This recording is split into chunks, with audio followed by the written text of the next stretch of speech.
Estás en Pauta de Análisis de la 100.5.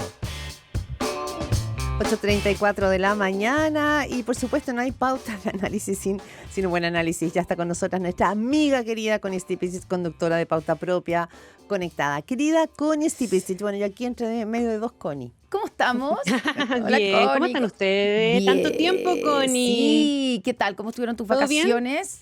Bien. Ya. Un poco frías. Sí, así bien. supe, claro, porque cruzando el hemisferio. Un poco fría. Sí, exacto. Pero qué bueno. Oye, pero no tan frías como la Guerra Fría de la que estamos siendo espectadores. O más que espectadores que se está librando en territorio chileno. Exacto. Una Guerra Fría multinacional. Ya, por eso te iba a preguntar, Connie, ¿por qué se está hablando de una nueva Guerra Fría? Porque es una guerra fría tecnológica, es la guerra fría de los nuevos tiempos. Ustedes lo conversaron un poquito con Robert Fang, yo solamente para situar a Chile en el contexto de esa guerra fría con casos concretos, y que hacen todavía más incomprensible la cantidad de torpezas que vamos a enumerar después también que ha cometido el gobierno de Gabriel Boric. Porque no hay ninguna sorpresa en que Estados Unidos ha mantenido, y no solamente ahora con Trump, sino que desde hace mucho tiempo, una presión sobre Chile y otros países, no solamente sobre Chile, respecto de un montón de temas que tienen que ver con infraestructura crítica.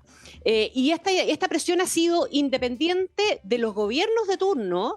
Hay registros desde Bachelet en adelante, pasando por Piñera y muy intensamente en el gobierno de Piñera, en el segundo gobierno de Piñera especialmente, y con Joe Biden en Estados Unidos en el gobierno, ni siquiera con el primer gobierno de Donald Trump.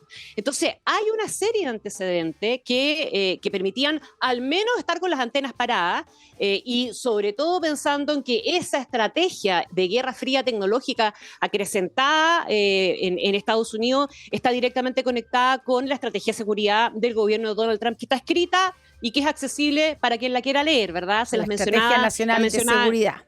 Claro, la mencionaban ustedes hace un rato con Robert Fang, y esa está escrita y es de acceso público. Y Estados Unidos ha tenido esta presión constante, insisto, para excluir a China de sectores estratégicos, y en el caso de Chile lo vivió Sebastián Piñera con los pasaportes. Sí, pues. En un caso civil, mucho más dramático, claro, mucho más dramático que lo que estamos viendo hoy día, porque eso ya había sido adjudicado en un proceso que había llegado a su fin. Aquí ni siquiera habíamos avanzado un 10% de lo que teníamos que avanzar.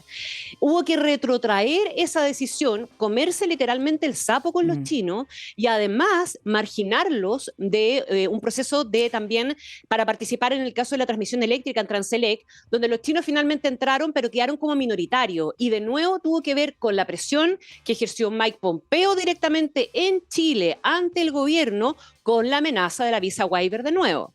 Entonces, claro, o sea, y en ese caso, que tú dices, es más dramático porque ya se había, primero había una licitación en ese caso. Aquí en este caso no hubo licitación, no, hasta el momento, digamos, no hubo. Es que no es el mismo tipo de sector, digamos. Sí, por supuesto, pero digamos aquí había una participación de distintas empresas, se había adjudicado, y es evidente que entra Estados Unidos a presionar y tiene que reaccionar el gobierno chileno sacando a China. Así de básico, simple.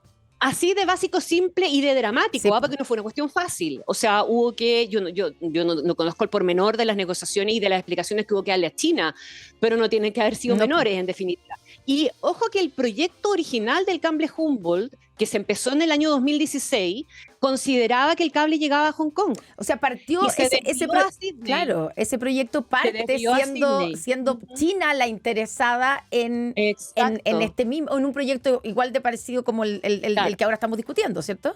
Y por este mismo contexto de la presión de Estados Unidos, decidió que el cable llegara a Sydney y no a China, con la idea de que más adelante eventualmente se podía desarrollar un cable para China, y eso debe haber quedado como una promesa guardada en el cajón con los chinos, a propósito de todo este clima.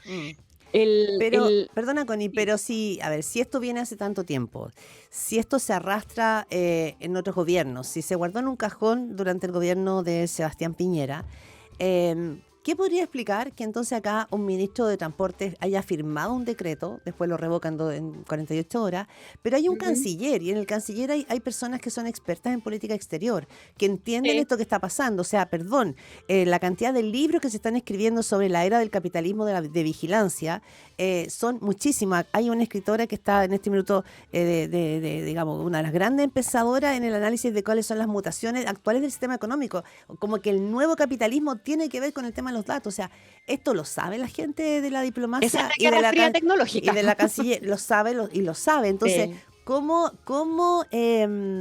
equivocarse o no tener en perspectiva que esto no se trataba simplemente de un cable subterráneo o de una...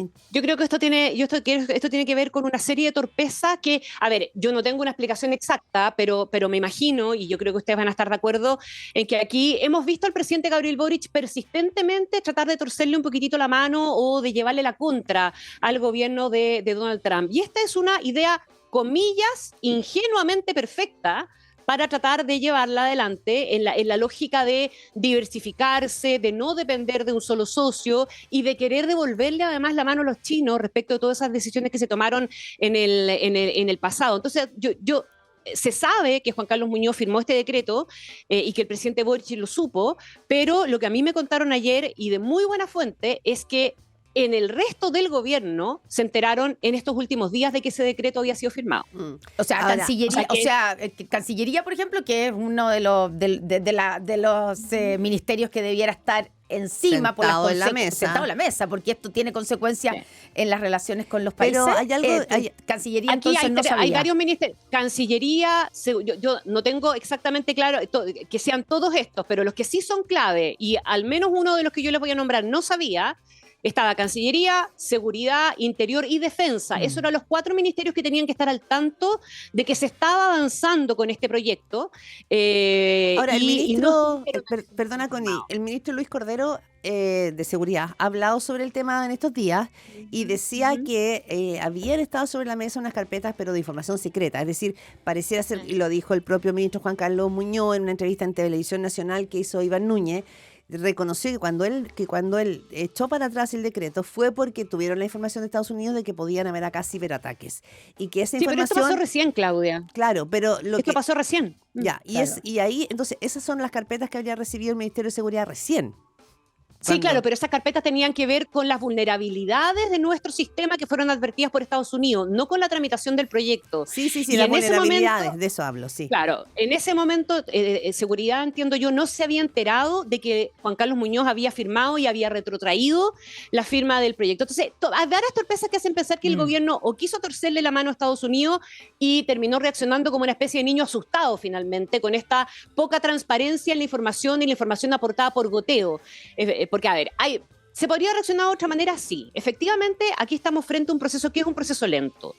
Solo para ejemplificar con el cable Humboldt, ese proyecto partió en el 2016 y va a estar funcionando recién en el 2027. Y no ha habido nada que lo tranque. O sea, siempre estamos hablando de proyectos que son al menos a 10 años plazo. Sí o sí, esto iba a quedar en manos del futuro gobierno y a lo mejor ni siquiera iba a alcanzar el próximo gobierno a verlo operando en caso de que esto hubiera sido una tramitación perfecta. Estaban los antecedentes de los pasaportes de Transelec y de que Humboldt se había desviado a Sydney y no a China, como era originalmente, que fue lo que vivió Piñera, ¿verdad?, frente a la presión que tuvo Estados Unidos por la participación de China. Saber todo eso lleva a pensar que aquí efectivamente se cometieron torpezas porque... ¿Por qué? ¿Por qué? Porque probablemente se le quiso torcer en alguna medida la mano al discurso de Donald Trump y volver a hacerle un guiño de vuelta a los chinos. Pero, perdón, una cosa. No sé si el ministro de Transporte, Juan Carlos Muñoz, habrá estado pensando en eso. ¿En qué? En forzarle la mano al discurso de Donald Trump. No, él no. Juan Carlos Muñoz en esta pasada actuó de lo que tiene que ver con su cartera. Había sido directamente el presidente de la República. Yo creo que es que hay muchas preguntas abiertas en ese sentido. No, yo creo que sí. O sea, en la especulación que estamos haciendo, yo creo que aquí hay una responsabilidad política directa del presidente Boric, que es quien ha seguido adelante torcerle la mano permanentemente y en la medida que ha podido al gobierno de Estados Unidos. Ahora quiero agregar y poner sobre la mesa dos datos más. No sé si viste hoy día Exante publica un informe de la Comisión Nacional de Evaluación y Productividad. Sí. Que establece, según ese informe, establece que las concesiones en telecomunicaciones demoran en promedio 400 días en la 400 días. Y esta demoró 63. 63, o sea, y que también uno se podría preguntar si eso es así, ¿por qué se otorgó tan rápido, demoró tan poco en este caso? O sea, así como es evidente la presión de Estados Unidos y que hace que en 2 días, digamos, se eche para atrás, se revoque, también aquí debe haber una evidente presión. Bueno, hemos de visto estos China. días la cantidad de lobby que hizo China. El mismo embajador de China salió a hablar ayer. No, pero los empresarios chinos que estuvieron en Chile, los chilenos, las empresas chilenas que participaron del lobby, la cantidad de reuniones que tuvieron con autoridades. La segunda ha publicado una saga sobre el lobby chino. Digamos que lo que quiero decir es que las presiones son de ambas partes y Claro. la clave probablemente está en cómo un gobierno trata digamos, de sostener este balance entre equilibrio entre los platillos Ahora, chinos, ¿no? yo creo que tú puedes haber tenido la intención presidencial, estratégica, de hacerle este gesto a China y de pensar que efectivamente para Chile es súper bueno diversificar y tener otro cable y ejercer su soberanía donde quiera y como se le dé la gana y hacer acuerdos con quien quiera. Eso es súper legítimo. El tema es que el gobierno dejó la sensación de que estaba escondiendo a alguien y actuó de una manera reactiva con un goteo de información, cuando perfectamente podría haber dicho, este es el inicio, nos demoramos poco porque tomamos la decisión de demorarnos poco, pero bajo cualquier circunstancia, esto es una herencia para la próxima administración, sea la que sea, porque los plazos, lo más que se podía apurar, esto llegó hasta aquí, con la firma de la concesión que después se retiró. De aquí para adelante vienen un montón de permisologías varias y además una actuación bien relevante del Ministerio de Defensa, que es el que tiene que sacar un informe. Y acá dejen de tenerme un poquito, solo porque hablaron harto con Robert de la papita caliente que esto le significa al gobierno de José Antonio Kast. Y que él va a tener que actuar. José Antonio Kast tiene 3 problemas. Un problema que fue el que ustedes hablaron con Robert, que es cómo se va a parar frente a Trump en la participación de esta cumbre el 7 de marzo, ¿verdad? Va a ser condescendiente con Noel, va a marcar de alguna manera un poco de territorio, va a hacer valer los intereses de Chile más allá de los intereses de la relación con Estados Unidos, etcétera. Esa estrategia de prudencia que esbozó el próximo canciller Francisco Pérez Maquena parece acertada, ¿verdad? El equipo optó por centralizar las vocerías en él y él solamente dijo que no se comprometían las relaciones con los 2 principales socios comerciales, y menos antes de llegar al gobierno no había mucho que decir. Pero hay quienes sostienen que fue un poquito tibio eso. Sí, es que fue tibio, pero tibio prudente, tibio-prudente, digamos. Porque aquí hay varias cosas que el gobierno de Kast tiene que resolver todavía. De partida hay un dato que es poco conocido y que la empresa que se constituyó en Chile desde la filial de la China Mobile International se constituyó en agosto del año pasado, del 25. Y esa sociedad la creó el bufete de abogados Barros y Errázuriz. El bufete de abogados del ministro de Defensa, Fernando Barros. Claro. Que dice que no tiene relación hoy día con la empresa, pero la empresa la creó el bufete de abogados de Fernando Barros. Una cosa que se le puede salir se le puede poner sobre el tapete, digamos, más allá de si han sostenido o no han sostenido algún tipo de relación. Segundo, aparte de ese dato de que su bufete creó esta empresa china en Chile, Defensa tiene que tomar parte súper relevante de este capítulo. Se le puede sacar ese dato al futuro ministro Barro.